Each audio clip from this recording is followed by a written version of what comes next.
Permutation का बहुत ही बढ़िया सवाल which is one of the expected GATE question.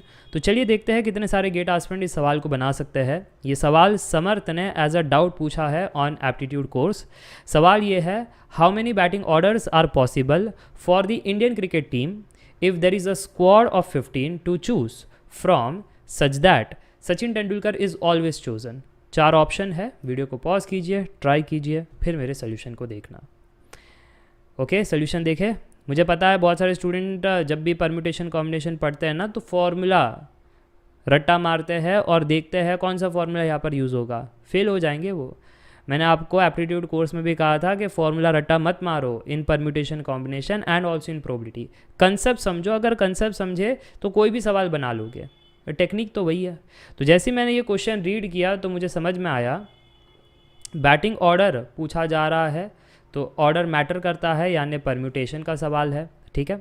फिर वो कह रहे हैं कि कोई डायरेक्ट डेटा नहीं है, यहाँ पर आपको मेहनत करनी है, एक इंडियन क्रिकेट टीम बनानी है जिसमें 15 लोग खड़े हैं और आपको उसमें से चूज़ करके इंडियन क्रिकेट टीम बनानी है। जिसको क्रिकेट का नॉलेज नहीं है बता देता हूँ, 11 प्लेयर होते हैं तो 11 प्लेयर की टीम बनानी है, ठीक है। 15 लोग बाहर खड़े हैं, उसमें से 11 प्लेयर की टीम बनानी है और फिर आपको बैटिंग ऑर्डर डिसाइड करना है। तो इतना भी अगर कोई क्रैक कर लिया होता ना तो वो फटाफट से कहता सर ये तो इजी सवाल है, देखो 15 लोग बाहर खड़े हैं, उसमें से 11 चूज़ करना है और 11 प्लेयर एक बार मिल गए तो फिर 11 प्लेयर आपस में 11 फैक्टोरियल वे से अरेंज हो सकते हैं और हमको बैटिंग ऑर्डर की लाइनअप मिल गई। गलत है। अगर ये लाइन नहीं होता ना तो आपका आंसर सही होता, बट एडिशनल डेटा दिया गया है इसलिए पूरी कहानी ट्विस्ट हो जाती है।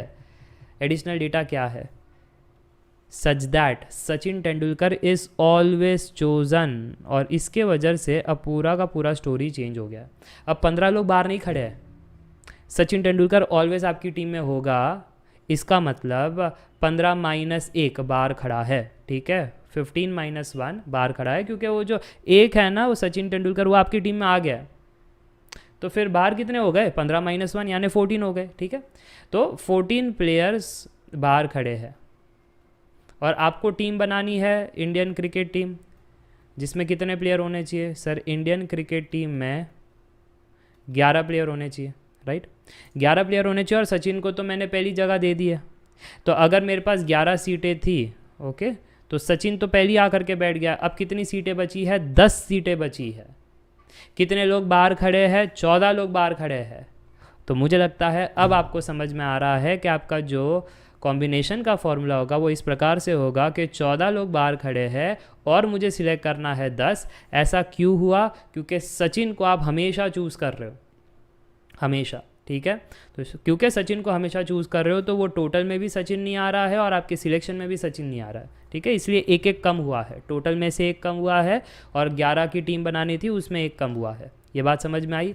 अगर ये बात समझ में आई फिर एक बार ये आ गया 10, तो बहुत सारे स्टूडेंट रट्टा जो मारते हैं कि 10 यहाँ पर है तो 10 फैक्टोरियल। गलत, गलत। आपकी तो 11 प्लेयर की टीम है ना, तो वो आपस में 11 फैक्टोरियल वे से अरेंज हो सकता है। तो ये है आपका फाइनल आंसर। और अगर अब आपको सिंप्लीफाई करना नहीं आता, फॉर्मूला से जा सकते हो, बट मेरे पास ट्रिक है। 14C10 इज़ 14C14 - 10, तो ये 14C4 होगा, ठीक है। 14C4 कितना होता है? 14 × 13 × 12 × 11। आई होप आपने मेरा क्लास देखा है तो आपको ये ट्रिक पता है। और ये 11 फैक्टोरियल। 11 फैक्टोरियल को ओपन मत करना क्योंकि यहाँ पर 11 फैक्टोरियल दिखाई दे रहा है, बट इसी चीज़ को ओपन करना है। तो कैलकुलेटर तो मिलता है गेट में, तो मेहनत क्यों करें, कैलकुलेटर खोलिए और आंसर बताइए जी। 14 × 13 × 12 × 11 और फिर डिवाइड करना है किससे? पहले तो 6 से करेंगे, उसके बाद वापस से करेंगे 4 से, ठीक है। तो 1001, ये आपका 1001 आ रहा है और ये 11 फैक्टोरियल। तो ये आपका ऑप्शन ए जो है वो बिल्कुल ठीक है। तो देख पा रहे हो कितना सारा मिस्टेक पॉसिबल था। पहला मिस्टेक 15C11 × 11 फैक्टोरियल गलत है। दूसरा 14C10 × 10 फैक्टोरियल वो भी गलत है। तो जो बाय हार्ट करके जाते हो फंसेंगे। कंसेप्चुअली जाना है कि सचिन हमेशा होगा, तो टोटल में से भी कम हुआ, सिलेक्शन में से भी कम हुआ, और क्योंकि 11 प्लेयर हमारे पास है तो 11 फैक्टोरियल वे से अरेंज हो सकते हैं, ठीक है। अगर आपको कंसेप्ट नहीं आते हैं उस केस में you can download Shrenik Jain study simplified app. 70,000 plus की हमारी फैमिली है, कोर्सेज से पढ़ाई कर सकते हो, रिकॉर्डेड लेक्चर्स है, बेसिक टू एडवांस सब कुछ कवर करवाया गया है, न्यू टॉपिक्स भी ऐड होते रहते हैं एज पर दी गेट ट्रेंड्स, और क्लास नोट्स दिए गए हैं। आपको कोई भी खुद से नोट्स बनाने की ज़रूरत नहीं है। डाउट सॉल्विंग ग्रुप है, जैसे समर्थ ने पूछा आप भी पूछ करके आपके डाउट्स क्लियर कर सकते हो। टेस्ट सीरीज भी है ताकि आपको कॉन्फिडेंस मिलती रहे वाइल लर्निंग दी कॉन्सेप्ट्स, ठीक है। ये सारे कोर्सेज है ऑल इन वन सब्सक्रिप्शन के अंदर, 4 कोर्सेज इन 1 आपको मिल जाएंगे। मैथ्स के सारे कॉन्सेप्ट्स, मैथ्स के सारे PYQ, सारे ब्रांचेस के, सारे ईयर्स के, विथ ट्रिक्स एंड टेक्निक्स। फिर नेक्स्ट एप्टीट्यूड के सारे कॉन्सेप्ट्स, एप्टीट्यूड के सारे PYQ, सारे ब्रांचेस के, सारे ईयर्स के, with tricks and techniques. Hindi में भी है, इंग्लिश में भी है। फ़र्क क्या है, हिंदी में जैसे ये वीडियो शूट हुआ है, स्लाइड्स इंग्लिश में रहेगी, मैं बातें हिंदी में करूँगा। इंग्लिश में क्या होगा, everything would be in English, speaking, talking, everything would be in English. सिर्फ कंसेप्ट पढ़ना है तो कंसेप्ट कोर्स भी है, सिर्फ प्रैक्टिस करना है तो प्रैक्टिस कोर्स भी है। आपके नीड के हिसाब से सुविधा दे रखी है, ठीक है। आज के बस इतना ही। Thank for watching this video.